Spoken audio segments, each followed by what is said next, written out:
Hello everyone. आज के इस क्लास में मैं आप सभी को मैथ्स का एक्सपेक्टेड पेपर कराने वाली हूँ। आज है एक्सपेक्टेड पेपर नंबर 24। ये रेलवे ग्रुप डी एग्ज़ाम के लिए इम्पॉर्टेंट है। स्टार्ट करती हूँ आज के इस सेशन को। पहला क्वेश्चन है। क्वेश्चन दे रखा है 100 रुपये की एक वस्तु की कीमत पहले 10% बढ़ा दी जाती है। 100 रुपये की एक वस्तु की कीमत जिसे 10% पहले बढ़ा दी जाती है, तत्पश्चात 10% और बढ़ा दी जाती है, तदनुसार कुल वृद्धि कितने रुपए की हो जाएगी। तो यहाँ पर 10% बढ़ाया जा रहा है, यानी सक्सेसिव लगा देंगे। 10 प्लस यानी XY मेथड लगाऊंगी। 10 + 10 प्लस हो जाएगा 10 इंटू प्लस 10 गुना 10। तो यहाँ से 200 के 2 शून्य से ये 2 शून्य कट जाएंगे। यहाँ से 20 और 1 यहाँ पर आ जाएगा 21% आ गया। अब 21% का हम निकालेंगे। यहाँ पर 100 रुपये है तो 21% का 100 रुपये का 21% निकालेंगे।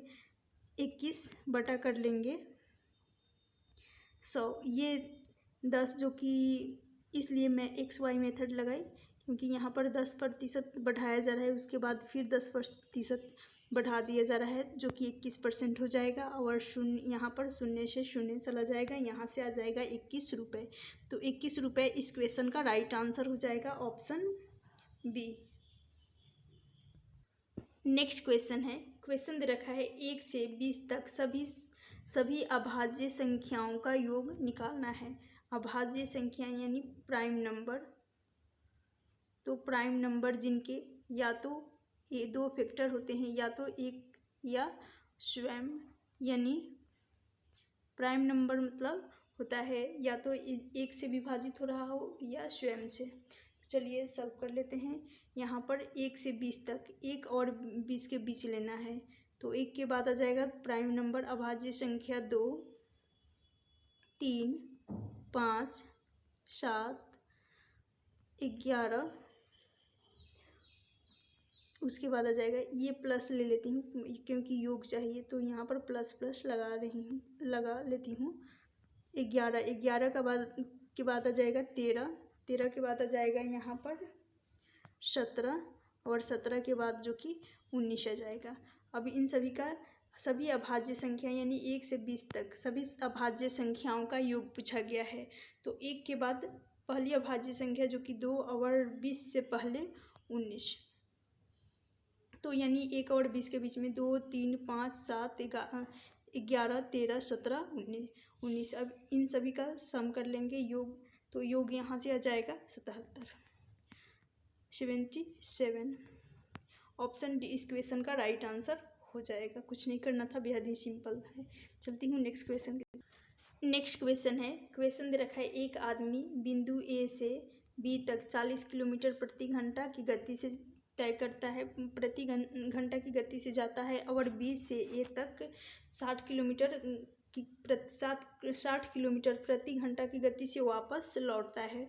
पूरी यात्रा के दौरान उसकी औसत गति पूछी गई है। जब भी यानी सेम दूरी को ट्रैवल किया जाता है तो उस केस में एवरेज का कंसेप्ट होता है, एवरेज का फॉर्मूला होता है। एवरेज स्पीड बराबर हो जाता है, एवरेज स्पीड बराबर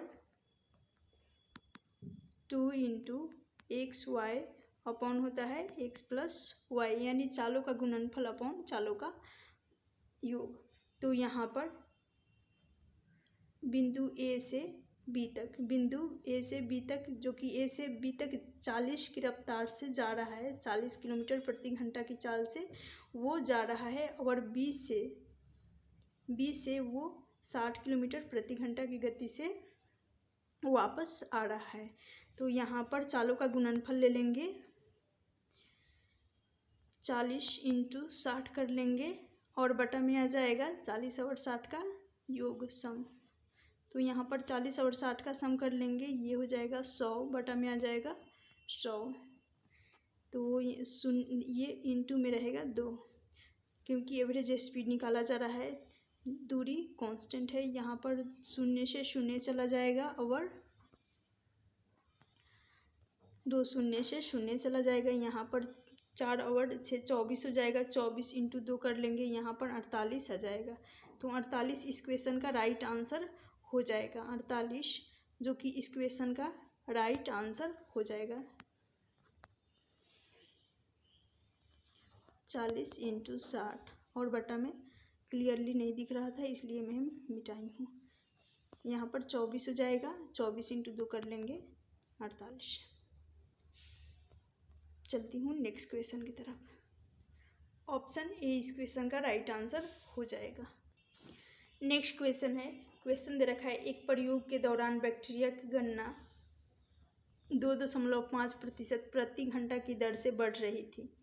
2.5% प्रति घंटा की दर से बढ़ रही थी। शुरुआत में उनकी संख्या 5,12,000 थी।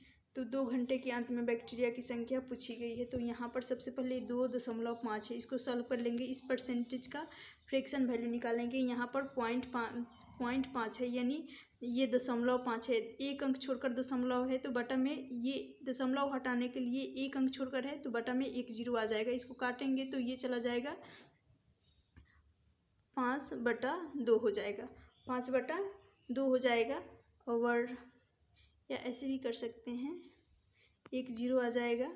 और जैसे कि 2.5 है, दशमलव हटाए 1 0 आ गया। परसेंटेज है तो बटा में 2 0 भी आ जाएगा क्योंकि 100, तो 1000 हो गया।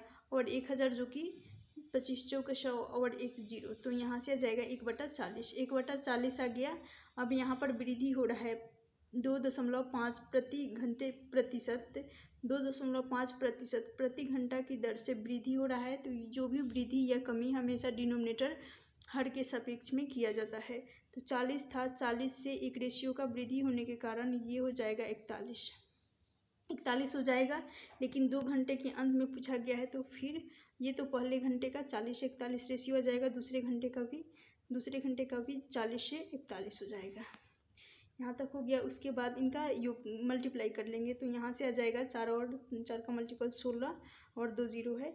उसके बाद 41 का वर्ग होता है, स्क्वायर होता है 1681 आ गया। यहाँ पर कहा गया है 5 लाख जनसंख्या जो कि उनकी संख्या 5,12,000 थी। तो इस 1600 को बराबर कर लूँगी 5,12,000 के। 1600 जो कि बराबर हो जाएगा 5,12,000 के। तो यहाँ पर इसे काटेंगे तो एक रेशियो का मान निकल कर आ जाएगा 2 शून्य से शून्य चला जाएगा। 16 से काटेंगे, ये चला 16 से काटेंगे 16 तिया 48। उसके बाद ये 3 से जाएगा, उसके बाद ये चला जाएगा 2 से, यानी एक रेशियो का मान 32 आ गया। 32 आ गया। कहा गया है 2 घंटे के अंत में बैक्टीरिया की जनसंख्या, तो एक रेशियो का मान 32 आ गया है। ये 2 घंटे का बाद का है और ये 2 घंटे पहले का था 1600।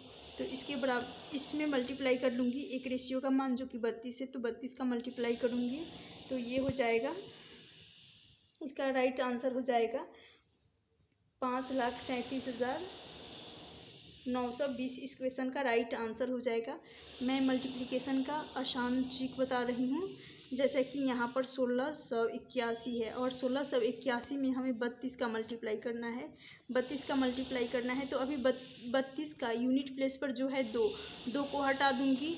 और यहाँ पर वैसे तो यूनिट डिजिट इकाई अंक से किया जा सकता था, इसलिए मैं डायरेक्टली दे दी इसका आंसर क्योंकि यूनिट प्लेस पे 2 था और यहाँ पर भी 1 और 2 का मल्टीपल 2 ही होता। तो ऑप्शन सी इस क्वेश्चन का राइट आंसर हो जाएगा। और 32 को अब मल्टीप्लिकेशन का तरीका बता रही हूँ। जैसे कि 32 है, इस 32 को हम 2 हटा देंगे, इसके यूनिट प्लेस पे जो है 2 उसको हटा देंगे, 0 मान लेंगे। तो अब यहाँ पर शून्य आ जाएगा। 3 एकम 3, 8 तरीके 24 और 16 तिया ये हो जाएगा 48 और 2 50, यानी 5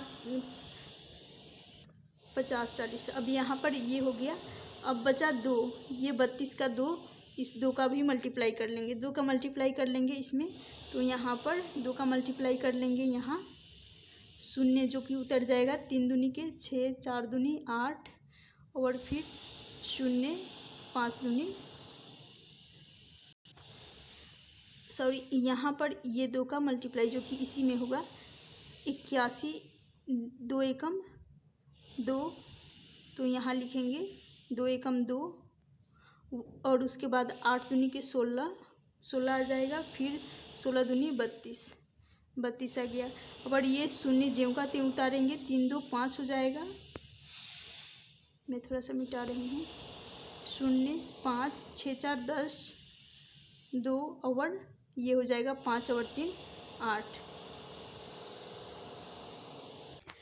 एक बार मैं इसे फिर से समझा दे रही हूँ क्योंकि थोड़ा सा स्पेस नहीं कम रहने के कारण ये थोड़ा सा, जैसा कि यहाँ पर दे रखा था मल्टीप्लाई 16 और 81 में, 16 और 81 में 32 को 30 मान लेते हैं। अब कर लेते हैं तो यहाँ से आ जाएगा, आया था 50 430, 50 430 आ गया था।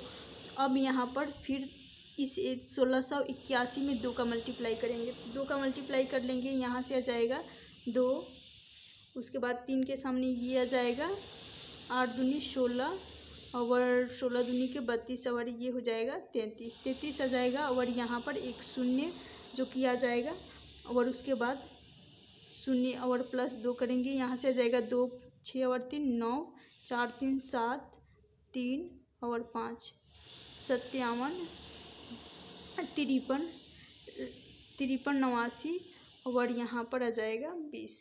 तो ऑप्शन सी इस क्वेश्चन का राइट आंसर हो जाएगा। उम्मीद करती हूँ क्वेश्चन समझ में आ गया होगा। चलती हूँ नेक्स्ट क्वेश्चन।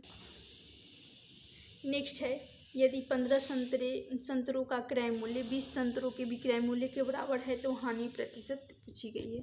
तो हानि प्रतिशत यहाँ पर पूछी गई है। 15 संतरों का क्रय मूल्य, तो 15 संतरे का कॉस्ट प्राइस बराबर कर लेंगे 20 संतरे के सेलिंग प्राइस के। तो यहाँ पर 5 20 और 5 दिया 15, कॉस्ट प्राइस और सेलिंग प्राइस का रेशियो हो जाएगा, कॉस्ट प्राइस का 4 हो जाएगा और नीचे जो कि सेलिंग प्राइस का रेशियो 3 आ जाएगा। यहाँ पर 4 से 3 हो, यहाँ कॉस्ट प्राइस जो कि अधिक है और सेलिंग प्राइस का रेशियो कम है।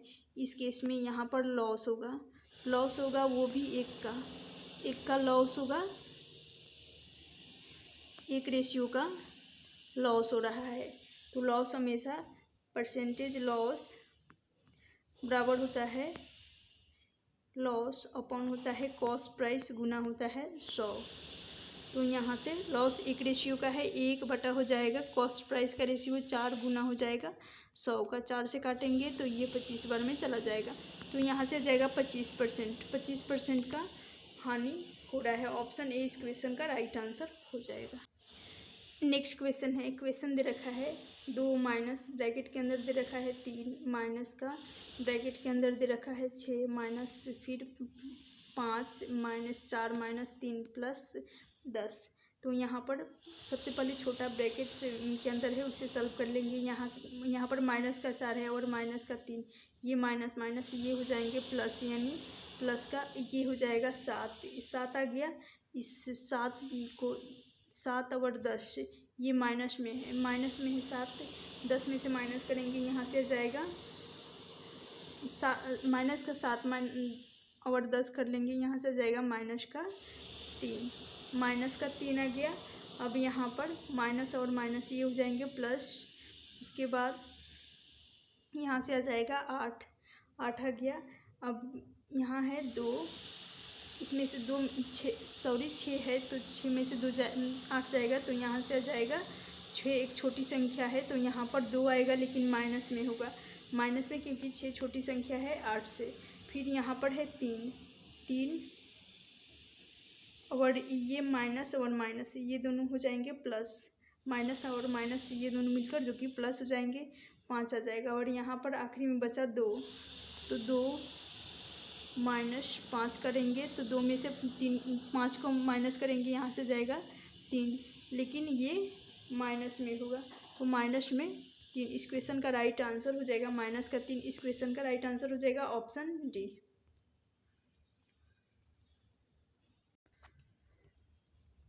नेक्स्ट है ए अकेले एक काम को 3 दिन में पूरा कर सकता है, बी उसी काम को 7 दिन में समाप्त कर सकता है। ए और बी दोनों मिलकर 2 दिन काम करते हैं तो काम का कितना हिस्सा शेष बचेगा।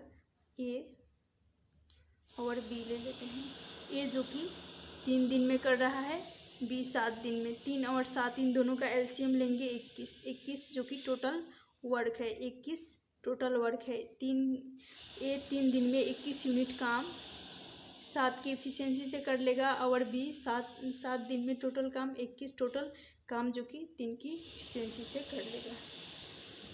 यहाँ से इन दोनों के कार्य क्षमता का सम कर लेंगे, इफिशिएंसी का सम करेंगे तो सम यहाँ से आ जाएगा 10 ए और बी दोनों मिलकर, यानी ए और बी दोनों मिलकर 2 दिन में, तो यहाँ से आ जाएगा 20 काम जो कि कंप्लीट कर चुके हैं। तो यहाँ पर 21 जो कि टोटल है और उसमें से 20 को माइनस करेंगे, यानी एक काम जो कि शेष बचा है एक काम। तो कहा गया है काम का कितना हिस्सा बचेगा, तो एक और जो भी हम कितना हिस्सा बचेगा और बटा में आ जाएगा 21 के सापेक्ष में निकालना है। तो 1/21 इस क्वेश्चन का राइट आंसर हो जाएगा ऑप्शन सी। नेक्स्ट क्वेश्चन है, क्वेश्चन दे रखा है नीचे दिए गए वृत्त में जीवा ए बी को स्पर्श रेखा डी से मिलाने के लिए बिंदु डी तक बढ़ाया जाता है। यदि ए बी 9 सेंटीमीटर है, बी डी 3 सेंटीमीटर है तो डी ई की लंबाई ज्ञात करनी है। तो यहाँ पर एक वृत्त बनाएंगे और जीवा ए बी, यहाँ पर एक जीवा, इसको ए पॉइंट मान लेते हैं और इसको बी। ए बी को डी तक बढ़ाया जा रहा है। जीवा ए बी को डी तक बढ़ाया जा रहा है तो इस पॉइंट को डी मानेंगे और डी से डी तक ए बी को स्पर्श रेखा डी ई से मिलाने के लिए बिंदु डी तक बढ़ाया जा रहा है और यहाँ पर स्पर्श रेखा जो कि हो जाएगा ई, ये है स्पर्श रेखा और इसे बोला जाता है प्रतिच्छेदी रेखा। चलिए यहाँ पर कहा गया है ए बी, तो ए और बी जो कि 9 सेंटीमीटर है, बी डी के बीच की दूरी जो कि 3 सेंटीमीटर है। तो हमें डी ई निकालना है, यानी इस साइड को निकालना है। तो चलिए सॉल्व कर लेते हैं। डी ई बराबर होता है, कंसेप्ट होता है डी ई का स्क्वायर हो जाएगा। यहाँ पर डी ई का स्क्वायर बराबर हो जाएगा A D into D B. तो ए डी जो कि इस केस में यहाँ पर ए और डी, तो यानी ए और डी के बीच की दूरी लेनी है। तो ए से यहाँ पर ए और डी के बीच में यहाँ पर 3 भी आ जाएगा, 9 भी आएगा, तो इन दोनों का सम कर लेंगे। 3 और 9 यहाँ से आ जाएगा 12, तो ए और डी की बीच की दूरी जो कि 12 हो जाएगी। और यहाँ पर डी और बी की जो कि दे रखा है वैल्यू 3, यहाँ पर मल्टीप्लाई कर लेंगे। तो डी ई बराबर हो जाएगा, डी ई का स्क्वायर बराबर हो जाएगा 36। हमसे पूछा गया है डी ई का, सिंपली यहाँ पर सिर्फ डी ई पूछा गया है। 6 का स्क्वायर होता है 36, तो यहाँ पर स्क्वायर हटेगा, आ जाएगा 6। ऑप्शन बी इस क्वेश्चन का राइट आंसर हो जाएगा। तो यहाँ पर इनकी बीच की दूरी जो कि 6 हो जाएगी डी और ई की। चलती हूँ नेक्स्ट क्वेश्चन की। नेक्स्ट क्वेश्चन है, क्वेश्चन दे रखा है 1.08, 0.36, 0.9 का HCF निकालना है। तो HCF निकालने के लिए सबसे पहले HCF बराबर होता है, HCF जब फ्रैक्शन में आ जाता है तो HCF बराबर होता है न्यूमरेटर अंश का HCF निकाला जाता है और डिनोमिनेटर हर का LCM निकालना होता है। ये कंसेप्ट होता है। यदि LCM पूछा जाता तो LCM बराबर हो जाता, न्यूमरेटर अंश का निकालना होता है LCM और हर का निकालना होता HCF, हर का HCF निकालना होता है। सबसे पहले 1.08 है, उसके बाद है 0.36, उसके बाद है 0.9। तो यहाँ दशमलव हटाएंगे और दशमलव वो भी 2 अंक छोड़कर दशमलव है, तो दशमलव हटने के बाद यहाँ पर 2 जीरो नीचे आ जाएगा क्योंकि 2 अंक छोड़कर है, तो बटा में 100 आ जाएगा। फिर यहाँ पर भी 2 अंक छोड़कर दशमलव है, तो बटा में 2 जीरो आ जाएगा और दशमलव हट जाएगा। यहाँ पर सिर्फ एक ही जीरो है, एक ही दशमलव है, एक अंक छोड़कर ही दशमलव है, तो 1 जीरो नीचे आएगा। लेकिन यहाँ इस केस में हमें डिनोमिनेटर हर को सेम करना होगा। जब हर को सेम करेंगे यानी 1 जीरो लगा देंगे। 1 जीरो जब नीचे लगेगा हर में, डिनोमिनेटर में, तो न्यूमरेटर अंश में भी 1 जीरो लग जाएगा। अब हमें निकालना है HCF। तो HCF निकालने के लिए न्यूमरेटर अंश का HCF निकालना होता है और हर का LCM निकालना होता है। तो 108, 36 और 90, इनमें कौन सा जो कि कॉमन होगा, हाईएस्ट कॉमन फैक्टर लेना है। तो जो कि 18 है, यहाँ सभी से डिविजिबल है। 18 से 108 भी चला जाएगा, 36 भी चला जाएगा और 90 भी चला जाएगा। तो 108 ले लेते हैं और न्यूमरेटर जो कि यहाँ पर LCM हो जाएगा 100। तो 18/100 और 18/100 है। यहाँ पर बटा में 2 जीरो है, 2 जीरो है यानी 2 अंक छोड़कर दशमलव लग जाएगा। तो 0.18 इस क्वेश्चन का राइट आंसर हो जाएगा ऑप्शन ए।